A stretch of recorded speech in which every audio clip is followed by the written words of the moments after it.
इसी तरह से तो इस प्रकार की साधना भी सीख लो तो विषय ऐसा सुख भीतर मिले, राम का सुख के काम के सुख से मन उपराम हो जाए। जिसको 1200 रुपये महीने में मिलता है उसको 2000 की नौकरी दिला दो तो वहां रिजाइन हो जाएगा। 2000 वाले को 4000 मिले तो छोड़ देगा, 4 वाले को 6 की नौकरी मिलती तो छोड़ देता है। अनुकूल ऐसे ये मन सुख चाहता है, अगर कौन से विषय का सुख चाहता है तो उस विषय के इंद्रिय में ध्यान करने की अगर टेक्निक सीख ले तो वहां का सुख दिव्य सुख आने लगेगा। अगर कुछ वाहवाही का सुख और ताकड़ दिनादिन का सुख सुनना चाहता है इन कानों से तो फिर शब्द तन्मात्रा का अनुसंधान करे, ऐसे दिव्य शब्द सुनाई पड़ेंगे, तुरी से नाद और भी दिव्य लोगों के शब्द सुनाई पड़ेंगे। ये सब संभव है, लेकिन जो करना चाहे, थोड़े दिन सीखना चाहे, 5-15 दिन, तो फिर उसकी गाड़ी पट्टी पे चढ़ जाती, फिर तो अपने आप चलती। तो मेरे मन में विचार आता है कि अभी आम सत्संग तो बहुत हो गए, कुछ गिने गिनाए लोगों की लिस्ट बनाए, संचालक लोग 100, 200, 500 लोग, उनको 25 दिन की शिविर, 15 दिन की शिविर में उनकी गाड़ी पटरी पे चढ़ाकर फर्स्ट गियर में रख दें, गियर फिर खुद बदलते रहेंगे। विज्ञानियों ने प्रयोग किया, चूहा के लिए नकली चूही बनाई और उसके सिर पर वो ऐसे मैर रख दी और उसको बता दिया कि यहाँ ये करने से वो मजा आता है, तो वो बार बार उस स्विच को छूता और वो मजा लेता।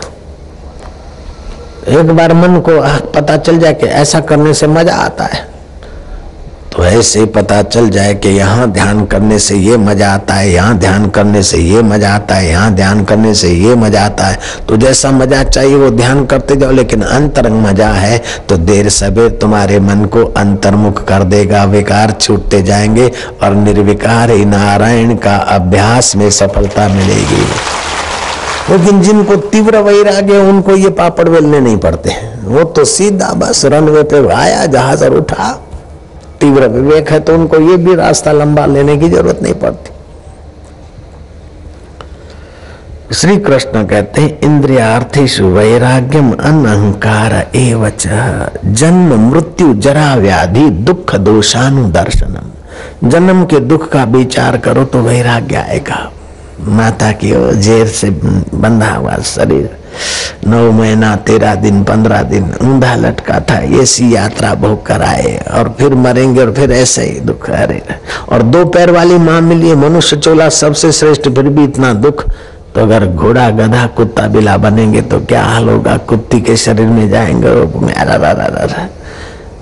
भैंस पाड़ी के जन्म के वक्त देखो कि क्या हाल है, और उससे भी बद्दा हाल की योनियां है। जन्म के दुख को याद करो, बुढ़ापे के दुख को याद करो, रुग्ण अवस्था रोगियों को देखो कि देखो बेचारे कैसे कर रहे। शमशान में जाकर देखो, हम जब 10 साल के थे हमारे पिताजी देव हो गए, हम गए थे शमशान में, पिताजी की उस शरीर की हालत देखकर विवेक जगा। फिर हम उसी शमशान में कई बार गए, 8 दिन 10 दिन 15 दिन में, जब मौका लेके चुपचाप अकेले चले जाते। फिर सोचते कि ये तो बड़े लोगों को जलाया जाता है, हम अगर मर जाएं तो कहाँ लाएंगे। बोले ये 12-15 साल के बच्चों को तो जो दफनाने वाले दफनाते हैं, तो फिर बच्चों के कब्रिस्तान में जाते हैं, हिंदुओं के बच्चे जो गाड़े होते, मन को दिखाते कि देख अभी मर जाएगा तो या तो इधर आएगा या तो उधर ले जाएंगे, आखिर तो इसका यही है, आखिर तो ये। तो फिर बड़ा विवेक जगता था, बहुत अच्छा लगता था, सत्संग अच्छा लगता था, जप अच्छा लगता था। ये वो पिक्चर में ले जाने वाले बड़ा जोर मारते थे, आइसक्रीम खिलाने वाले जोर मारते थे, लेकिन देखते कि इसको खिलाओ पिलाओ, आखिर यहाँ आना है, इस जन्म मरण से बचने का उपाय पहले क्या है। तो विवेक का आश्रय ले तो वैराग्य आता है, अथवा तो जो इंद्रिय सुख भोगना है उसका ध्यान के द्वारा आश्रय ले तो भी वैराग्य आता है।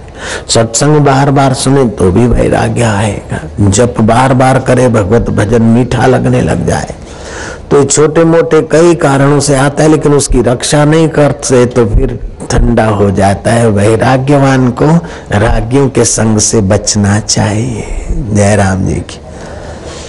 त्यागी को रागी के संग से, भोगियों के संग से बचना चाहिए, नहीं तो भोगियों का संग, एक आध त्यागी होता, पूरा पड़ोसी भोगी होता है।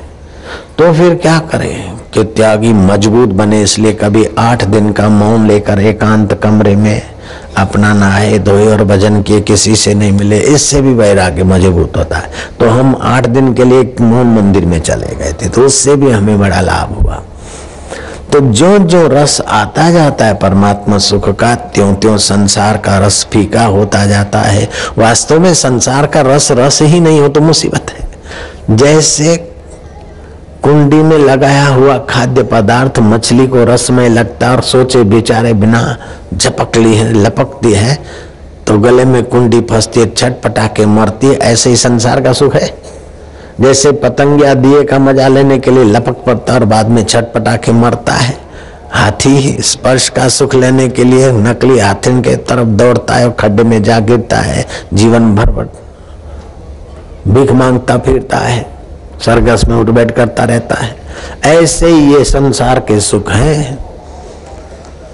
वांगू मक्खन पेड़ियां सुंदर विषय पिछाण, ये लड्डू चूने जहर दे खावण मर जान। ये चूने दे लड्डू है, तू मक्खन के समझ के लपक मारता है, लेकिन है चूने के। वांगू मक्खन पेड़ियां सुंदर विषय पिछाण, ये लड्डू चूने जहर दे खावण मर जान। जो हठी करे अपनी ना छोड़ोगे भोग, मांगो नांगा पेड़ियां डंग सी मरण विंजोग। देखो होश हिम्मत कर, होश हिम्मत रख। एक तो होश करके आखिर जिंदगी जा रही, दूसरी हिम्मत कर। तो एक तरीका विवेक वैराग्य जगाने का हिम्मत का भी है, होश का भी तरीका है, हिम्मत का भी है। हिम्मत नहीं है इसलिए विषयों के तरफ बह जाते हैं, हिम्मत नहीं है इसलिए त्याग की वृत्ति भोग में आ जाती है। तो हिम्मत करने के लिए क्या करें? वो प्रयोग अभी तो मैं बता देता हूँ थोड़ा सा। शिविर में, ध्यान योग शिविर में, आश्रम में वो प्रयोग कराए जाते हैं हिम्मत के। और यही कारण है कि पूनम व्रतधारी या इतने लोग आ रहे हैं, उसमें कई लोगों को प्रयोगों का प्रसाद मिला है। इसलिए इतनी तादाद में 50,000 आदमी, 40,000 आदमी, 60,000 आदमी कुंभ के मेले में एक जगह पर बैठकर कथा सुने। ऐसा लोग बोलते बाबा दूसरा कहीं देखने को नहीं मिलता है। तो ये प्रयोग का चमत्कार है जयराम जी। एक साथ 50,000, 60,000, 70,000 आदमी बैठकर कथा सुने। कहीं 12 आदमी, कहीं 100 आदमी, कहीं 300 आदमी, कहीं कुछ आदमी सत्संग में।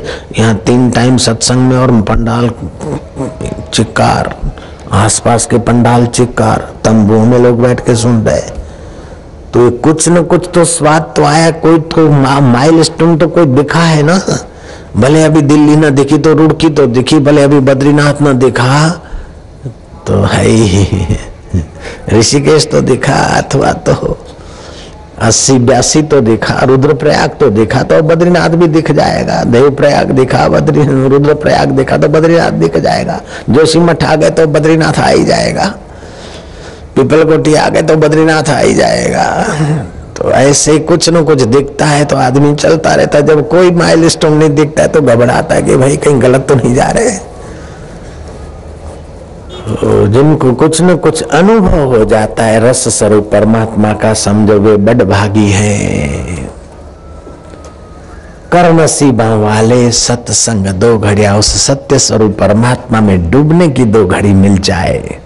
2 घड़ी तो मैंने कहा, लेकिन तुलसीदास ने तो उससे भी और बारीक बात कही, सूक्ष्म बात कही। एक घड़ी आधी में पुण्य आध, तुलसी संगत साधकी हरे कोटि अपराध। अब एक तर्क है यहाँ। चौथाई घड़ी साधु का संग करे तो करोड़ों अपराध नाश होते। और अपराध पाप का फल ही तो दुख है, पाप का फल ही तो भोग की वासना है, अथवा भोग की वासना का फल ही तो पाप है। ये दूसरे सब एक दूसरे से जुड़े, भाइयों के नहीं जुड़े।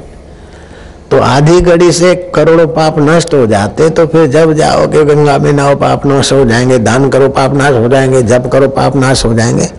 आधी घड़ी सत्संग से करोड़ों पाप नाश हो जाते। तो फिर बाकी इतना सारा क्यों करे? और इतना सारा किया फिर भी दुख तो मिटा नहीं।